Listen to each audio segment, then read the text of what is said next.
Hey, everybody, this is Ben Bowman and Alex Titus. Welcome back to another episode of the Oregon Bridge.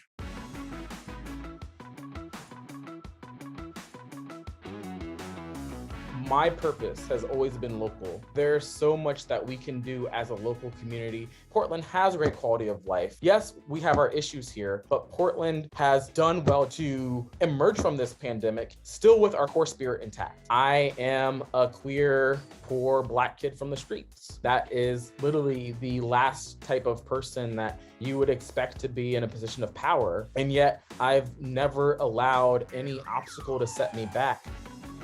All right. Today we have a very special guest. It was actually a very good interview. I think you will find it quite entertaining. Our guest today is Cameron Whitten. Cameron is a well-known name in Portland. In fact, I wanted to read an excerpt from, he just won the Skidmore Prize. And so I want to read an excerpt from a Willamette Week story highlighting it, just to give you a flavor of who Cameron is. And he's upset that Ben is reading this. So it's a good key up. If the Portland nonprofit world has a true superstar, it's Cameron Whitten. They've spent the last decade on the front lines in the fight for social justice, holding hunger strikes on the steps of City Hall, campaigning for LGBTQ rights, and even running for elected office, including the mayorship.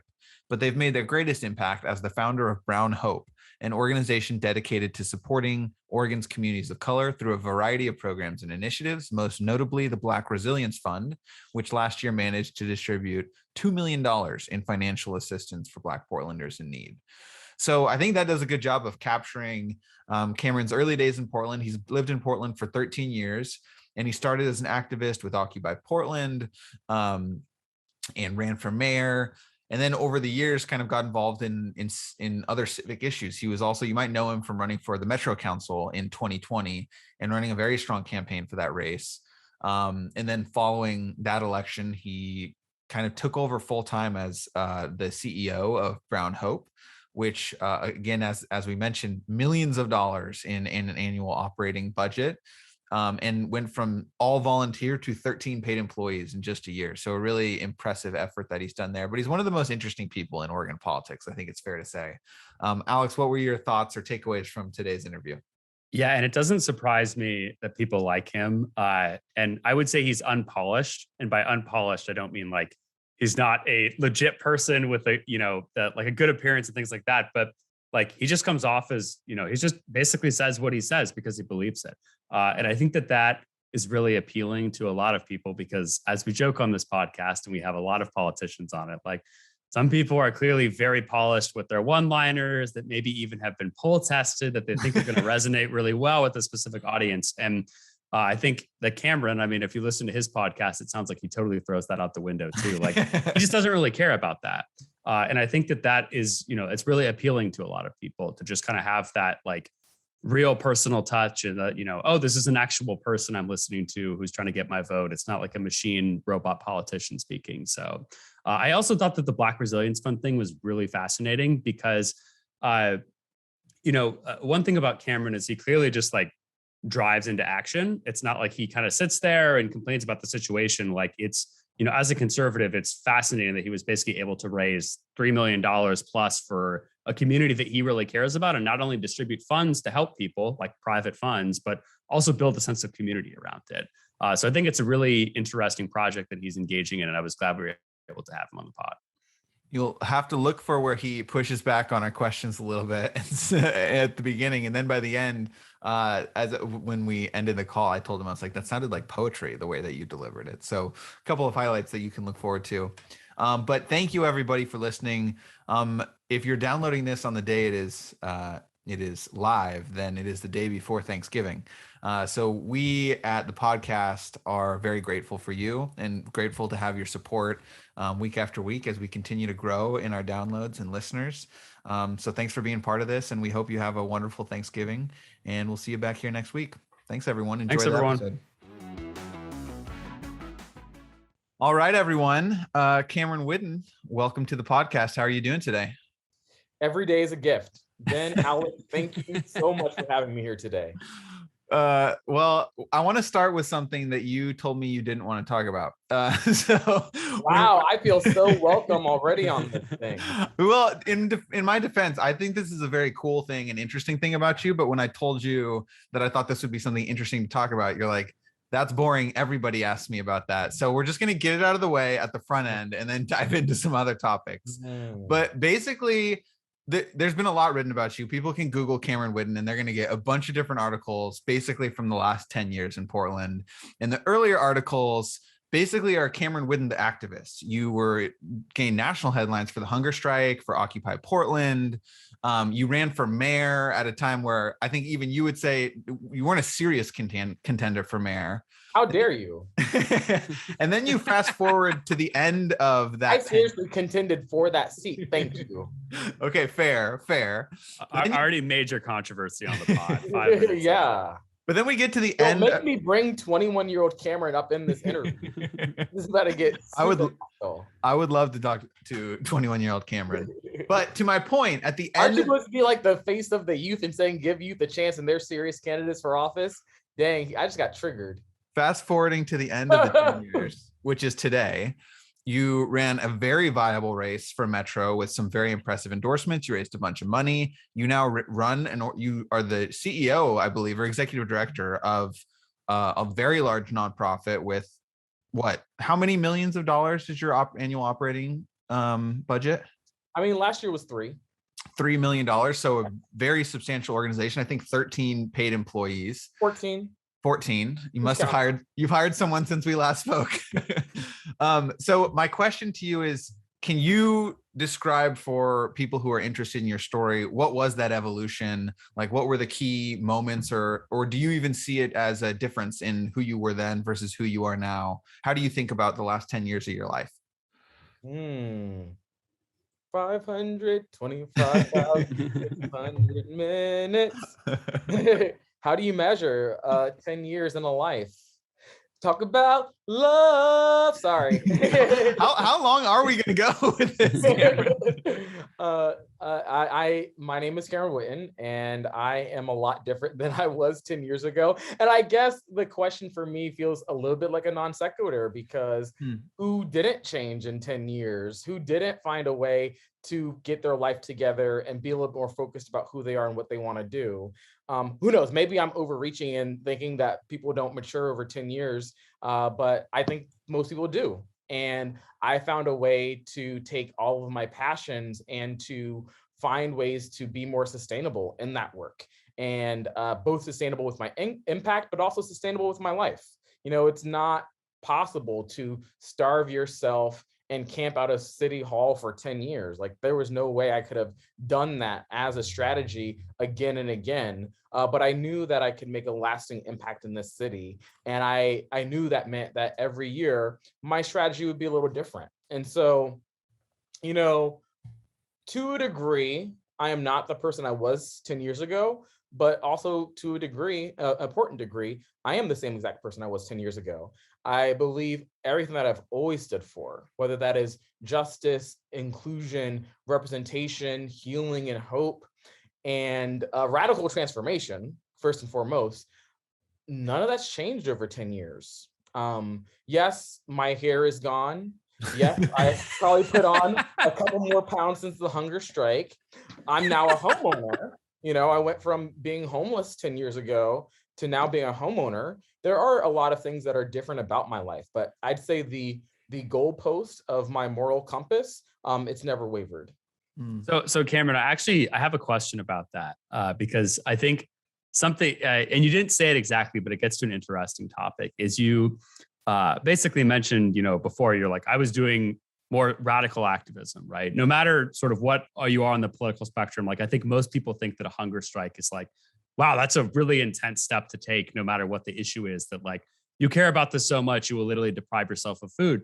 But I would say, like, I'm curious, have you gotten, as like this transformation has kind of happened, have you gotten any pushback from activists sort of on it? Like, oh, Cameron, you've, you know, become too establishment with this, or like, you know, you're too in with the in crowd or something like that. I'm kind of like, have you gotten sort of that pushback? Like, because it sounded like you're saying too, you think activism has actually been more successful kind of as it has transformed rather than the things that you were doing 10 years ago. So I didn't say that, and I feel like this is a contentious interview.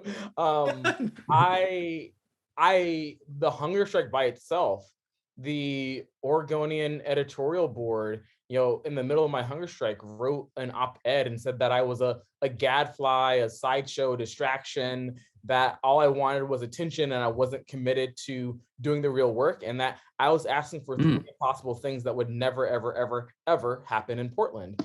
Well, fast forward 8 years, and all three of those impossible things happened. So I thank the Oregonian editorial board, because now impossible odds are my favorite odds.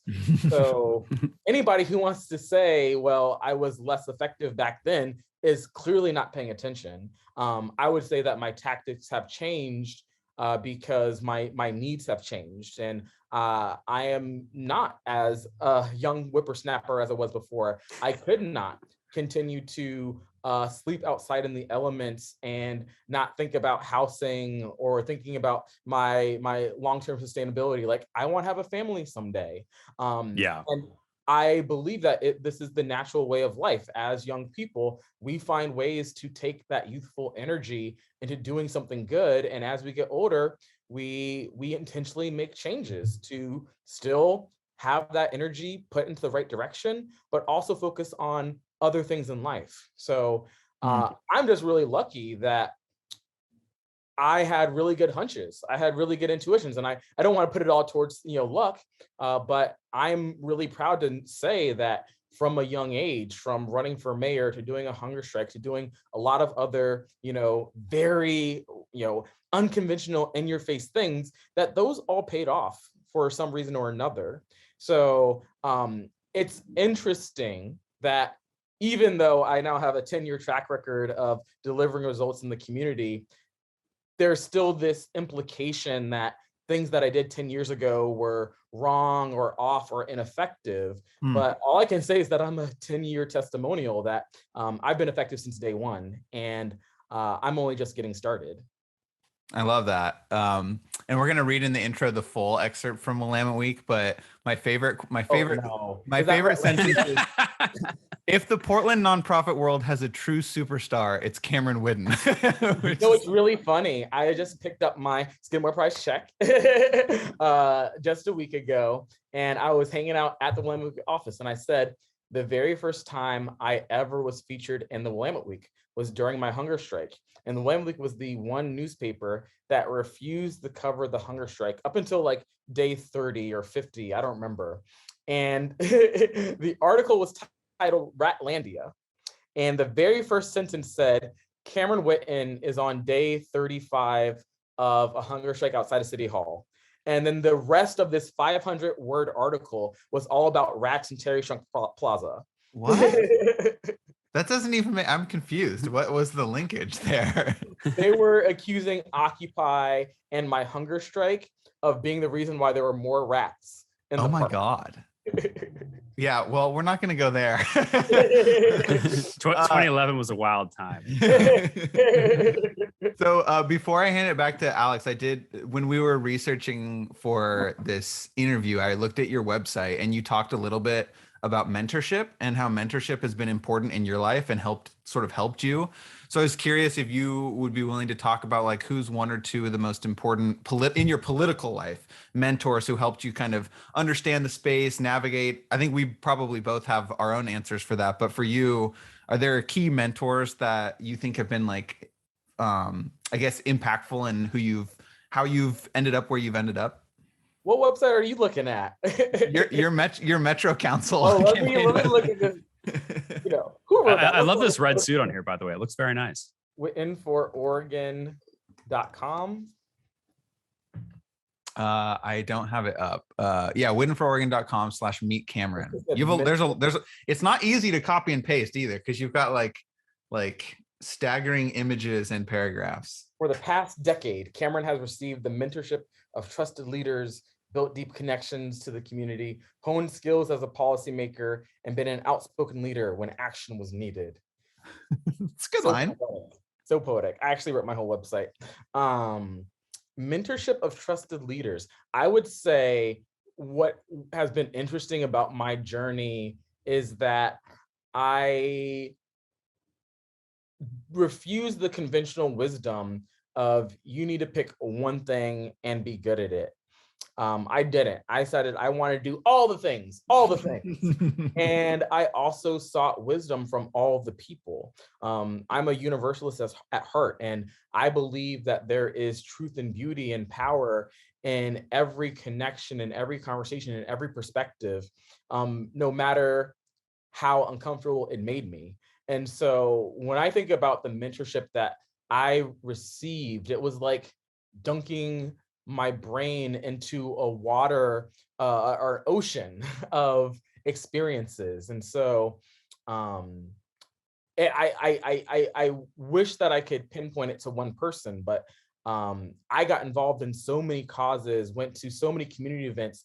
There was a couple of years, I think between 2013 and 2016, where the phrase was Cameron Whitten is everywhere. Like I would do like 6 events in a night. And I think, Ben, didn't we one time do election night together? We may have done election night, but what I remember was it was like a first, I can't remember the name, but it was like First Thursday or something. And it was like the art scene. And then we went to a dodgeball thing after the art scene. And I was like, how do you even know these? I didn't know either of those things existed. Yeah.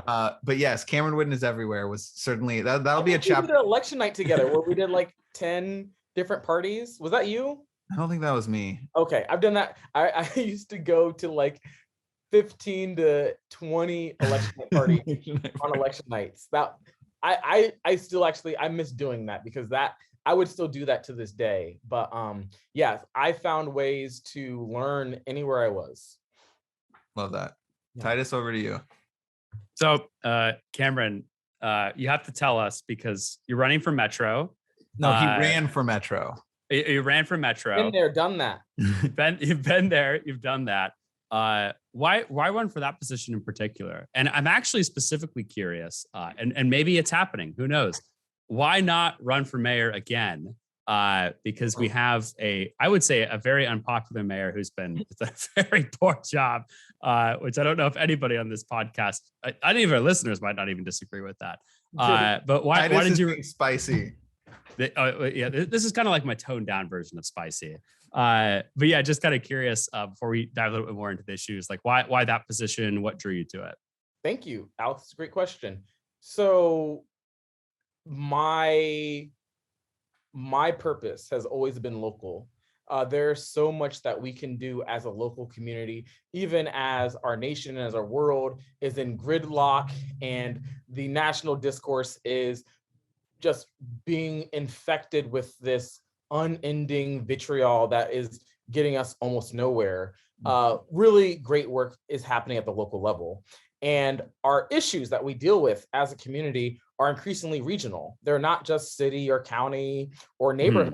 These are regional issues. And I have had the privilege to work with people from across the region over the last 10 years. And Metro is a really great government organization that touches on so many issues that are near and dear to my heart. And especially Metro is more and more being pushed into a purpose that it needs to grow into around being the regional stakeholder for these large regional issues that were not originally in its charter. And so there is a reckoning around culture and purpose that Metro is dealing with. And as someone who's always been a change agent, who's always had a vision for the inevitability of the future, knowing that I could help steward Metro into the purpose that it's inevitably going to be drawn into. Housing is a great example where, Metro has not traditionally been in that place, been in that area of work, but housing is a regional issue. And so how to help Metro do that? Pandemic response is a regional issue. Has Metro developed a pandemic resiliency plan? Maybe they have in the last year, but pre-COVID-19, they haven't. So there's a lot of issues that will continue to be impacting us on a regional level that my belief is that inevitably Metro is going to have to be a leader in.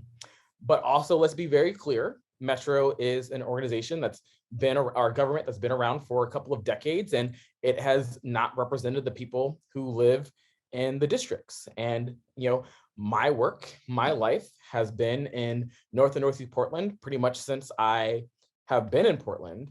And, when I worked at Q Center, when I working at Know Your City, all this work is based in North and Northeast. And this is the historic heart of the Black community. My home is in Piedmont in North and Northeast Portland.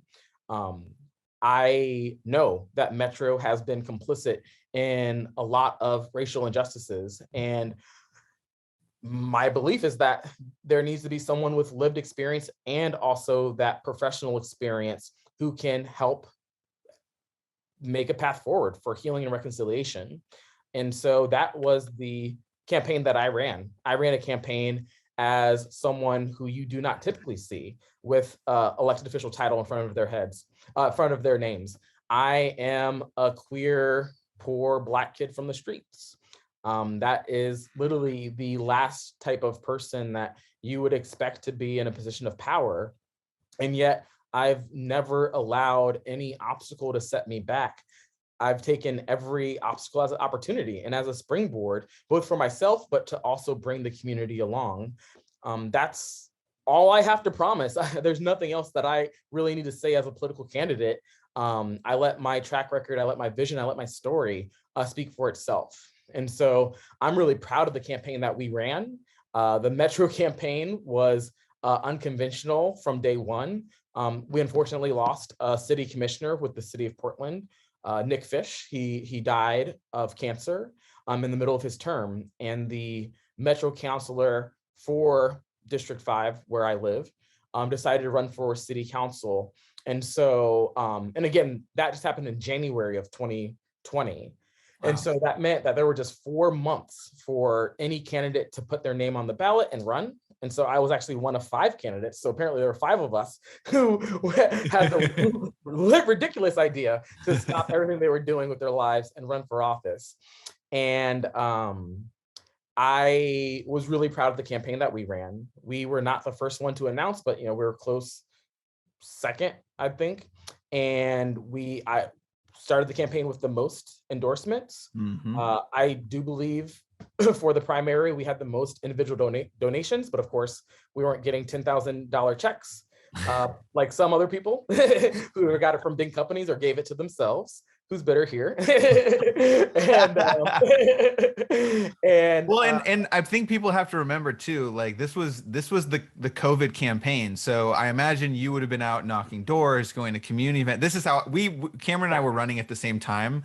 And like, I felt like my campaign was deeply challenged by COVID. And I think like there's a small group of us, I think Lacey Beatty in Beaverton, who was successful, is in the same boat. Like young candidates who had the energy to go talk to voters just couldn't because COVID locked us all inside. 2 days before March 13th, when the entire state shut down, I had over 10,000 pieces of door lit dropped off. Oh no. Ooh. And it was completely unusable. We couldn't even put stamps on it, try to remail it. Like, we just spent a lot of money on door lit. We had spent a lot of time with the van and mapping out turf. We were about to do our kickoff canvas, and then boom. Yeah. Well, we will zoom out to why your loss at Metro might actually be a net positive for you because of some of the other things that it opened space for in your life. But before we get there, we want to talk a little about policy and about Portland. It's a topic, obviously, that it's getting a lot of press in the Oregonian, Willamette Week, Mercury, etc. But I want to start with policing and public safety. Mm-hmm. There's a lot of narratives out there, but one that people are talking a lot about is Portland setting the homicide record this year. The most homicides in a single year is this year. And Mayor Ted Wheeler, as well as other Democrats, are calling for an investment in more police officers. They're also calling for investments in non-police public safety officers and other investments, but there is a call for hiring, in some cases, hundreds of more police officers. And this is a pretty significant whiplash from 2020, where the sort of rallying cry was defund the police. And particularly in Portland, we had, thousands and thousands of people showing up. I'm not sure if you were, I'm sure you were probably at some of those. in Portland, calling for police reform, defunding the police, etc. So I guess I'm curious, what do you make of this space that we're in? How do you think about the rise in homicides and the rise in crime? It's not just a Portland thing that's happening everywhere, but what is the alternative to hiring police officers that you favor, unless that is something that you think about? Like, how do you think about all of this? How much time do we have? We have exactly 35 minutes left. So take it away. Tricky. So we're not going to get to everything. And I really encourage folks to listen to this podcast and to feel about this issue with an open heart, because when we are talking about some of the hardest issues in our society, these are nuanced issues. These are multifactorial issues. If someone has heart disease, it's not just because their cholesterol is high or that it's genetically prediscribed. There are so many factors that cause a disease, and gun violence is a disease. And there's so many factors. And that's the part that I think we struggle to deal with, because we see the numbers rise. We feel the hurt when another light in our community is dimmed. But we can't rush to say, well, this happened because there aren't enough police officers. There isn't proof of that. There was just an interesting report in the Mercury about the correlation between number of police officers on the streets and the gun violence. You can't draw a correlation. Interesting. So again, the reason why you can't is because there are so many factors. I remember last year when national papers were looking at the gun violence epidemic that's rising everywhere in the country. And I remember this one story in Kansas City where this man who was spending his life as a mentor and a mechanic and did not have a single incident on his criminal, and didn't have criminal history whatsoever, and was at a gas station, and this random other guy who was pumping gas, who we never saw before, within like 2 minutes of these dudes locking eyes, guns are out and a man is dead. These are the type of incidences that are happening throughout the country. We cannot forget that this pandemic is the most traumatic incident of our recent historical memory. This is more traumatic than 9/11. What other major incident can I think of? Like Columbine? Like, tell us, what is another incident that has led to nonstop trauma for 20 months straight, where folks are more isolated than ever? Folks have less economic security than ever. Folks are literally dying because they hugged a loved one. When have we had such a traumatic time in our recent historical memory? We haven't. Mm-hmm. And so my focus is always on healing. We must find ways to nurture and heal the soul. Police officers do not have healing as a part of their training program. They don't have the way to walk in the community and to be a mentor, to be a confidant, to be a friend.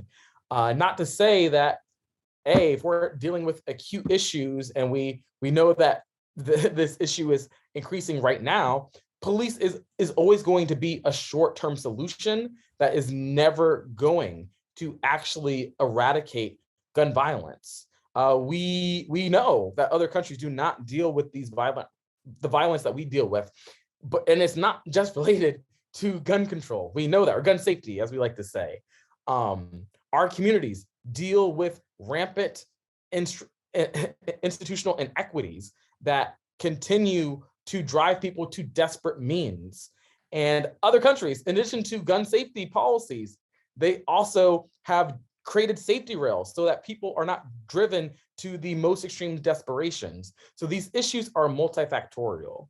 And it should just be very telling that we actually live in the most militarized police state in the entire country, and yet we have the biggest gun violence issues in the entire world, and we have the biggest gun violence issues in the entire world.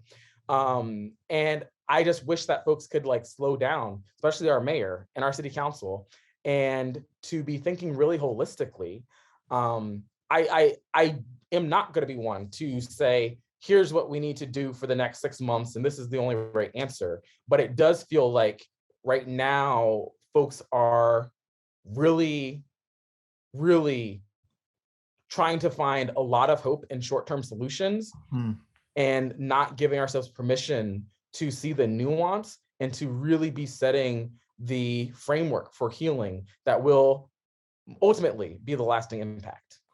That's fascinating and a great transition to one quick follow-up I have here. Because I think the short-termism piece that you just mentioned resonates with people. I think that's how a lot of people feel about not just city of Portland, I think state government even. Like we've been kind of in short-termism throughout the pandemic. And with like shiny solutions that make it seem like, oh, this is what we could do. And there's been pretty significant progressive pushback on People for Portland. Our listeners are probably familiar. People for Portland is what is it? It's technically a nonprofit organization. C4. It's an advocacy group. Advocacy group C4. So they have received really big checks from some folks we know, some folks we don't, but mostly wealthy Portland interests. And they're proposing a set of solutions to homelessness, policing, basically to bring Portland back, is what they say. You, Cameron, have lived here for, I'm not sure, how long have you lived in Portland? 12 years. So you lived in Portland for 12 years. What do you make of People for Portland and their approach to solving the challenges that we're facing? It's funny, we're talking about this yesterday on our podcast, Your Neighborhood Black Friends, and I would say I have an opinion that, some folks can be surprised about. And for me, People for Portland is a group, like many groups that have been involved in our political processes. And I definitely don't agree with all of their positions. And I definitely believe that, money has a corrupting influence in our politics, and that all organizations like People for Portland should be bound to the same transparency rules, and that we don't have enough transparency. But at the same time, I also believe that pinpointing People for Portland as being the scapegoat for all of the frustration, all of the brokenness of our political systems, to me, honestly feels a little flavor of the month. And it's this new group that is pushing for this issues in a new way, but business communities and other private interests have been pushing for these interests for a long time. They're just doing it through a new name and a new structure. So for me, I prefer to debate the issues. I think that there is great opportunity for us to continue to be pushing for data-driven and evidence-based solutions. And I believe that those solutions will always have strength and merit and resiliency, no matter how much money a group tries to throw at an issue. Our community needs to be more civically engaged. And for me, I just want to see the city of Portland invest more in real community engagement. I actually found it really interesting that People for Portland was actually doing public polling and posting the results. And the reality is that many politicians use polling themselves, but we never get to see the results. And I would really love to see the city help to balance power by doing more to actually capture the pulse of our residents, hear how they feel about these issues, and to share those views publicly. And that is going to really be a rising tide so that every person has more of a chance to weigh in on these issues. So for me, I think People for Portland is a group, and I don't agree with a lot of things that they do. The most recent thing that's been really head scratching has been the billboard campaigns. And so they've been posting out billboards with basically like, remember when New York Times used to say Portland was good, and remember when you could get a coffee in downtown Portland, and a bunch of stupid things. And it's just delusional. So let me say that People for Portland is literally being delusional, because how can all these things be true, that Portland is this miserable place that everybody hates, and yet nobody can buy a goddamn house here? Hopefully I can say goddamn. People keep moving here. Our population continues to grow. So no matter what Trump has said, or Fox News, or People for Portland has said about Portland being this dump and this Antifa paradise, people won't stop moving here because the quality of life is great, that there's opportunity here, even in the middle of a pandemic. Yes, our downtown is going through some times, but what downtown is not? We're in the middle of a global pandemic. Downtowns are going to get hit the worst. But I'm out here on the east side. I've been going to all the different corridors from Mississippi to Alberta to Hawthorne. Our neighborhoods, our arterials are thriving, and people still love to be here. And the thing that people hate the most is that COVID is stopping them from enjoying the city that they love. So I think People for Portland in some ways is delusional. I don't think their campaign is going to be successful. So I'm glad that they are wasting money on billboards, because that's what they get to do. I haven't heard of the billboards, but that the vibe based on what you just said is very make Portland great again, is what it sounds like, which is like, ooh, little sketch. Yeah. So what my question was actually going to be, if you were optimistic or pessimistic about Portland, which you sort of just had answered. But kind of going back to what you were saying, it sounds like obviously there is, some changes basically that you would want to see. Can I clarify that? Can I clarify my position on Portland? Yeah. I am optimistic in humanity. I'm optimistic in this earth. I believe that we are experiencing a lot of trauma as a collective humanity. And part of that trauma does force us to reflect, does force us towards healing.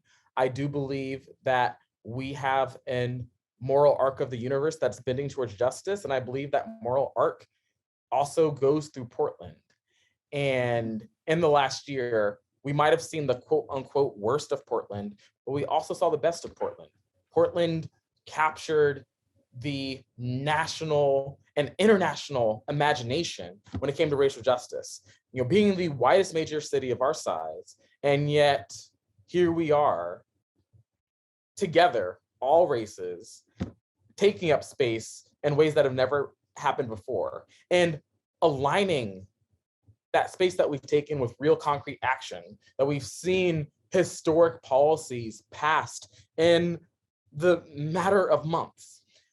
Portland's done a lot of amazing things. Not to say that we haven't taken steps back, but I challenge People for Portland and any other naysayers to be holistic and thinking about what's happened in Portland in the last year within the context of a global pandemic. I think we've done a lot more right than we've done wrong. Yeah, I'm just sort of curious, like, what are some of those major successes that you would point to, or that you would want to point people to in terms of what's been done? Yeah, the most important would be the ballot measure that I believe 84, if not higher, % of voters passed for the historic police oversight body that has real teeth. That is really big for Portland. It is going to restructure accountability for public safety as we know it. Pretty much the independent police review, which is within the city auditor's office, which has been ineffective since it was started, is pretty much going to be sidelined. And this new body that will be independent of city council, of the city auditor, and its budget will be tied to the police force, is going to be able to recommend policy changes for the police bureau, will be able to recommend and enforce disciplinary action for police officers. That's a really big deal. I would also say that Portland has done a lot in terms of, and the state as well, ushering resources for equity. This pandemic has been very unfortunate in really jeopardizing any of the small gradual steps that we've made towards closing the racial wealth gap. And Portland and the state of Oregon has done a lot to dedicate real funds to Black, Brown, Indigenous Oregonians, from our statewide, immigrant or undocumented workers, basically unemployment insurance fund, from the Oregon Cares Fund, which is a $62 million investment for Black Oregonians.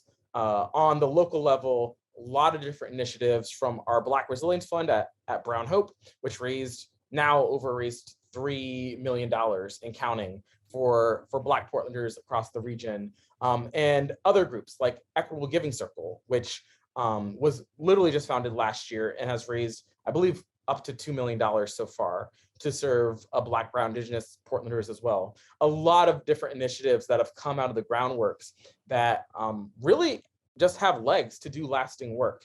I'd also say we saw a groundswell in diversity in our elections. The number of state senators and city commissioners and other elected officials coming from diverse backgrounds. Politics is more diverse than ever. So I think there are just too many examples. We're just touching really the tip of the iceberg of progress that Portland's made in the last year.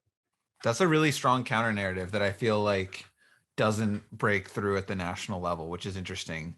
I guess it's easier to sensationalize negative than positive, but it's interesting to think about. And that's actually kind of a good transition. But that was really just Trump. That was the issue, is that this narrative was made by one person who unfortunately was in the right position to scapegoat an entire city, and we're still dealing with the shockwaves of that. The reality is that, one, Trump's tactic failed.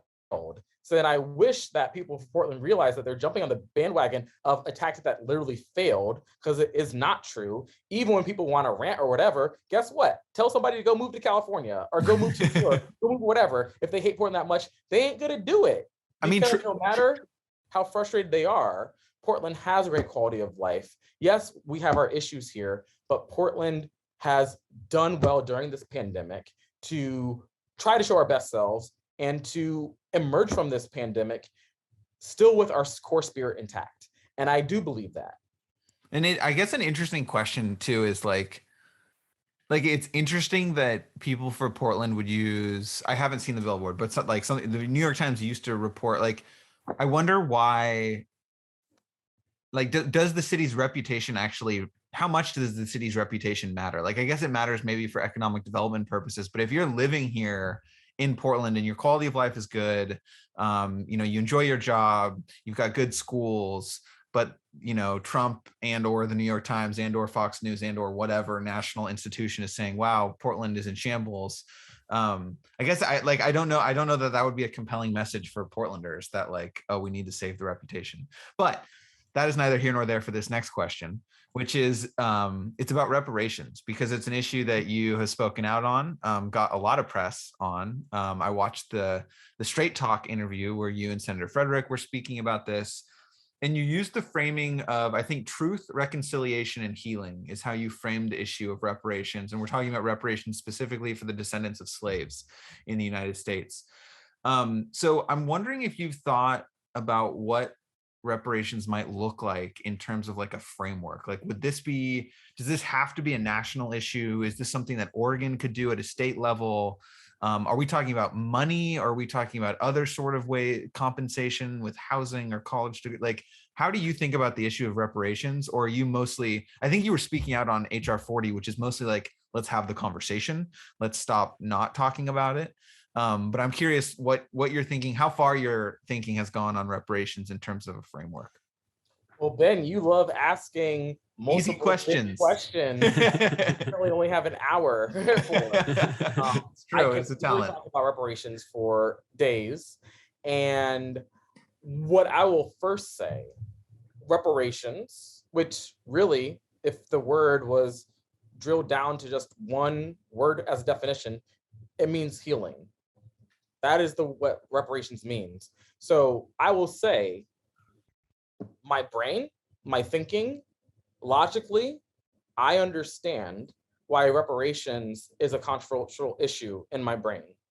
I can see it. I've seen the polls. I know and I read that it's controversial. When people tell me they don't agree with it, I know that they're telling me they don't agree with it.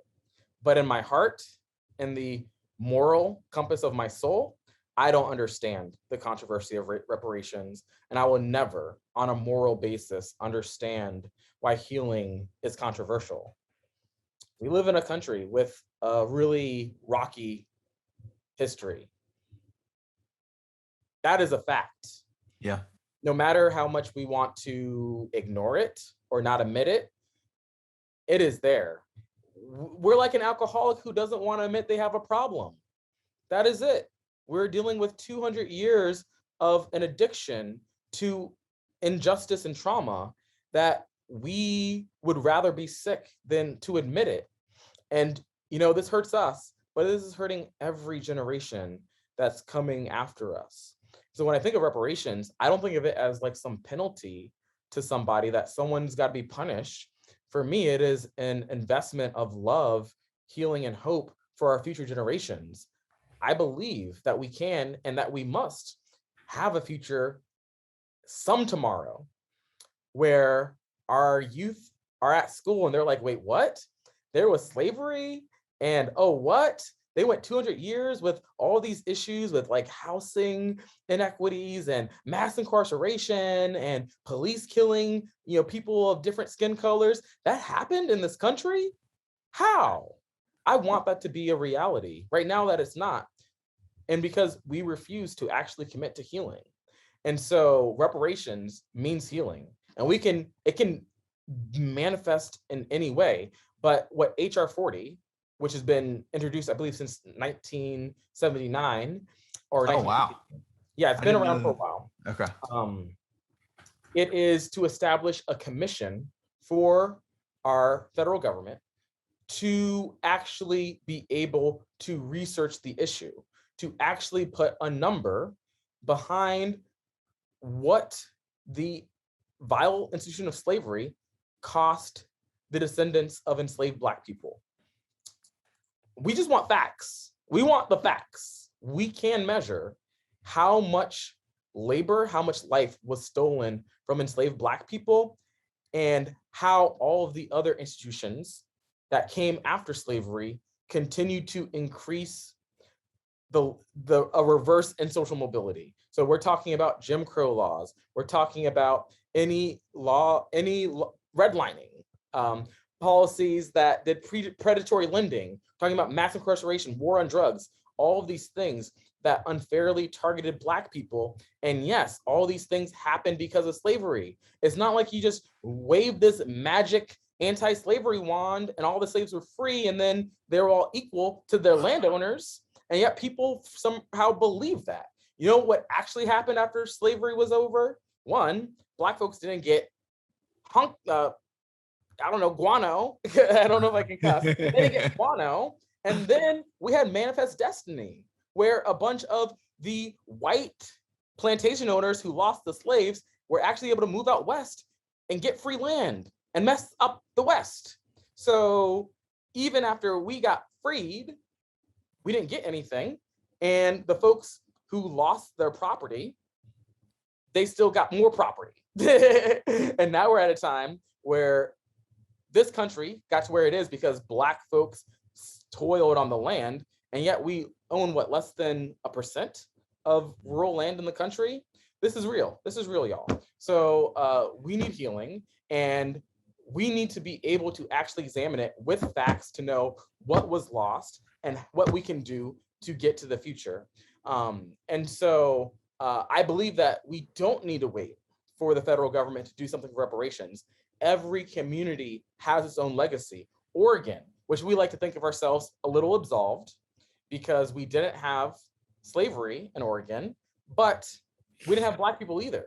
Yeah. And the reason why we didn't have Black people was because of slavery. Literally the policies that we created to exclude Black folks and Chinamen and all the folks was to avoid the slavery debate. And so, yes. And so what you're referring to, I think, is when the Constitution was created in Oregon, it explicitly prohibited Black people from being citizens of the state. Yeah. So all the things that have happened since then, whether that has been the redlining, whether that's been the sundown laws, Vanport, all the things related to gentrification and urban renewal, all of the devastation that's happened in Oregon to Black, Brown, Indigenous folks, all of that is because of Oregon's original dream of being a whites-only utopia. So even in Oregon, that technically did not have legalized slavery, we have reparations work to do. So I think about Evanston, Illinois, which was really the first city to get national attention for a policy on reparations. Their reparations policy is actually based on the war on drugs, and they use marijuana tax revenue to support Black communities who were unfairly targeted during the war on drugs. So yes, reparations, again, it means healing. And we can look at a suite of harms that have happened in our historical record, pick one, and do something about it. So real quick follow-up before we transition to Brown Hope. When you think of reparations, then are you thinking purely in economic terms, in terms of like financial transfer of from government to harmed individuals, or are you thinking it's something like I don't know if the right term would be like emotional healing or like community building? Like what does reparations include when you're speaking to that word? Mm-hmm. It literally can mean anything. Reparations can mean anything.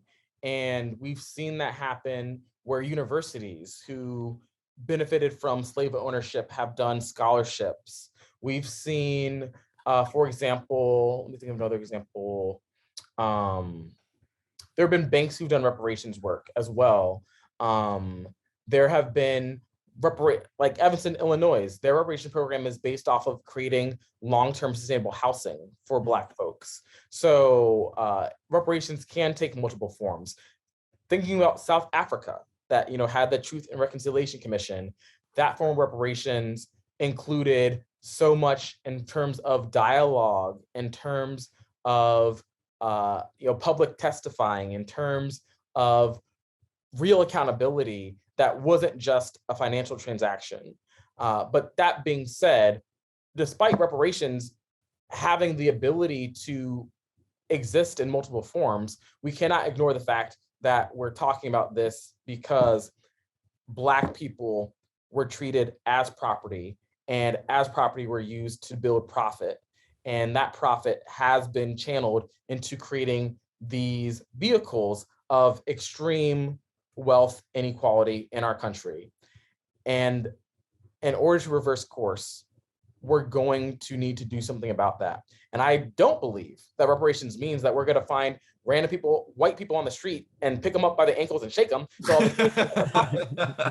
I believe that it will involve a targeting of areas where wealth has been concentrated.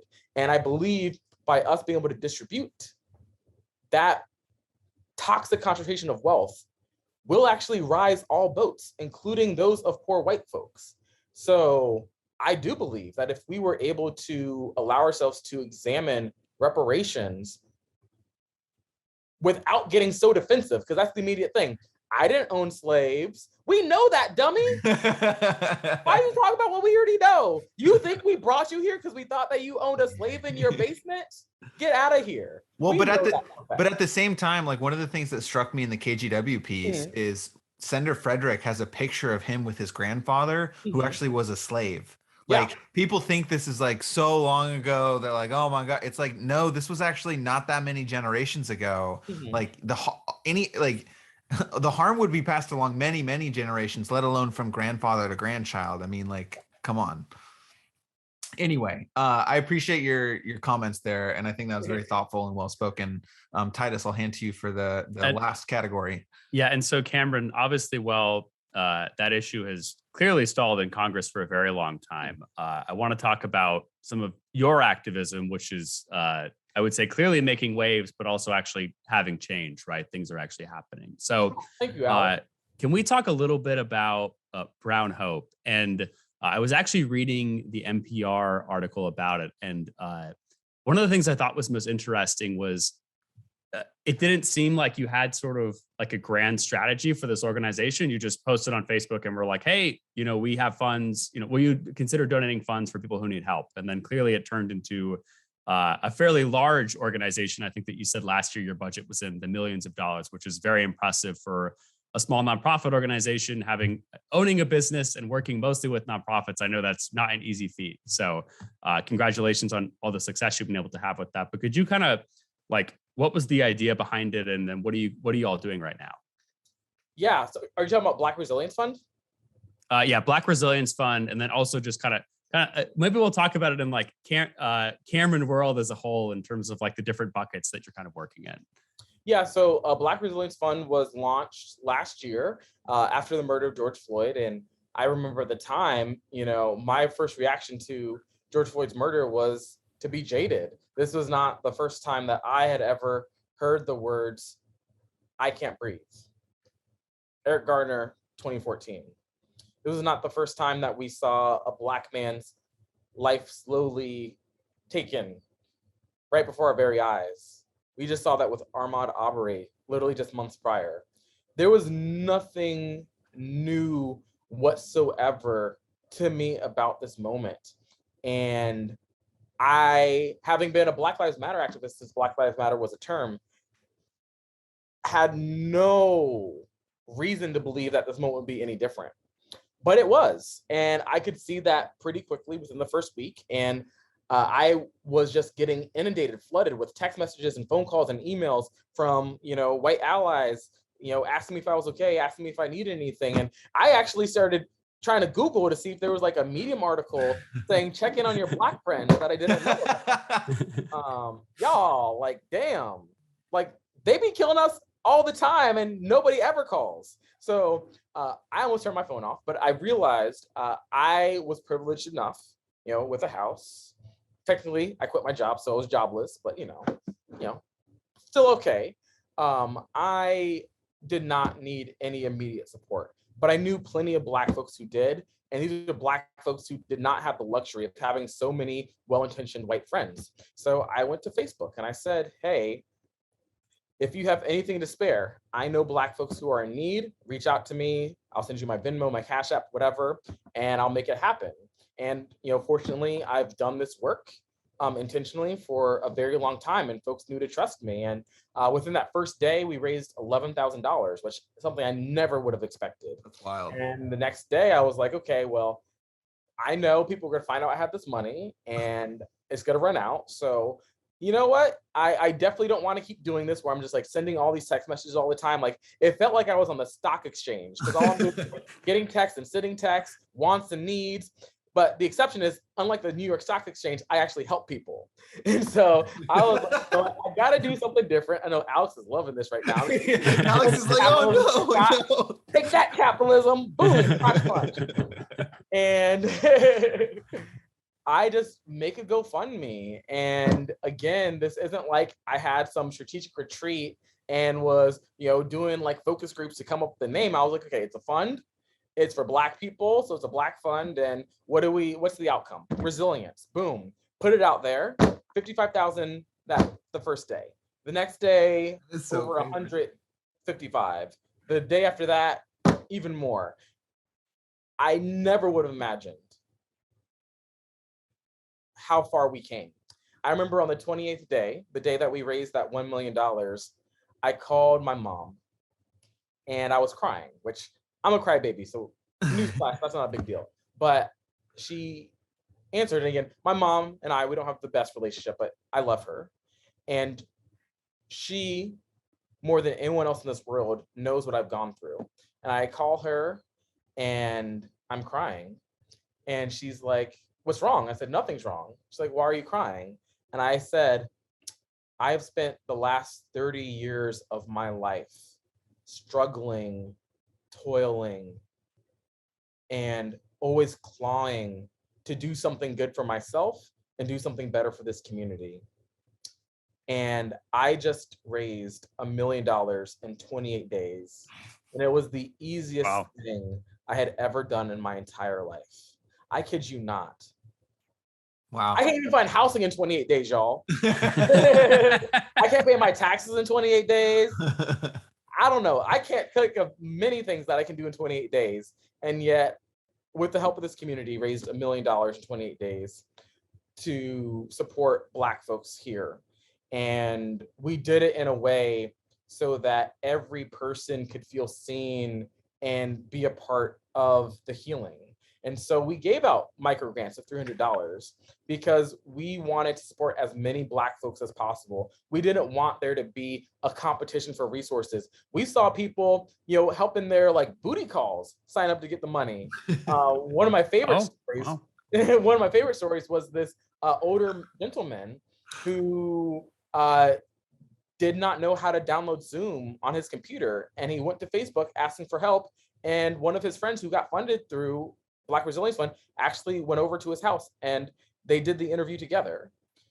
You don't hear those type of stories typically in philanthropy. And we want to think of, well, when you want to help people, you think, oh, well, pay for their bills, but it's much bigger than that. Folks need a village. That's literally the way that mammals survive on this planet. Giving somebody rent assistance for 1 month is not going to give them a village. You can find really creative ways to bring people together. We've done that through Power Hour time and time again, but we've also been doing that through Black Resilience Fund. I think our model is special, and I think our model is inspiring resilience in ways that many people don't think of. And I just continue to look forward to us building this space where every person has an invitation to get involved and every person has an invitation to benefit. That is a really beautiful place to end this interview. But before we let you go, and first I have to say, I was expecting this to be funny and all over the place, and you have lived up to expectations. So congratulations. Aww. I only wish we had the type of time that your podcast has. I was looking at the length. You all do long interviews on that podcast. Well, what we do is that we do an hour-long interview with the guests, and then we follow it up with the hot take. The hot take, which is you and your co-host kind of debriefing. Taking fools of ourselves, basically. So, well, let's actually talk about that too. So thank you for coming. And also, if there's a listener who wants to learn more about you or follow your work or maybe support the Black Resilience Fund or listen to your podcast, etc., this is your opportunity to make a plug. How can they follow your work or learn more? Well, I actually don't like stalkers, so please don't follow me. But yes, we are a community effort. Please, please, please find a way. I hope that something in this interview challenged you or inspired you. We invite people from all backgrounds to be involved in the work of Brown Hope. Go to our website, brownhope.org. We're on the Insta, we're on the Twitter, we're on the LinkedIn. Please find a way, whether that is being a donor, being a volunteer, signing up for our newsletter, sharing the website with somebody else. Find a way to be part of this Brown Hope family. Our mission is to plant and nurture seeds for racial justice. We are living in a time where, unfortunately, cycles around this work change. Sometimes there's exciting times where people care about racial justice. Sometimes there are disappointing times where people do not care. But we are planting seeds, and that means that that seed is in the soil. So even when the sun is not shining or the rain is not falling, that seed is going to be there under the right conditions. And so I just want to tell people, anytime you spend with Brown Hope is time that is well spent. It is time that you're nurturing these seeds of justice with us. Go to our website, brownhope.org, and please, please get involved. That should have been on our local NPR station. Thank you, Cameron, and thank you to our local listeners for your support. Don't forget to subscribe to our podcast and subscribe to Cameron's podcast too, Your Neighborhood Black Friends. But either way, we appreciate your support, and we'll see you next week.